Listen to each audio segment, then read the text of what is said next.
பலத்தை அம்பு கொண்டு அசங்கென்றால் அசங்குமோ? நம்பமற்ற பார்க்கடல் கலங்கென்றால் கலங்குமோ? இன்பமற்ற யோகியை இருளும் வந்து அணுகுமோ? செம்பொன்னம்பலத்துளே தெளிந்ததே சிவாயமே.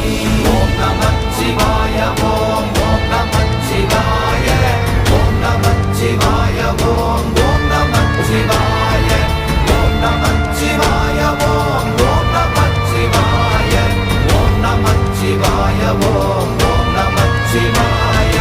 அவ்வெனும் எழுத்தினால் அகண்டம் ஏழுமாகினாய், உவ்வெனும் எழுத்தினால் உருத்தரித்து நின்றனை, மவ்வெனும் எழுத்தினால் மயங்கினார்கள் வையகம், அவ்வும் உவ்வும் அவ்வுமாய் அமர்ந்ததே சிவாயமே. ஓம் நமச்சிவாய ஓம்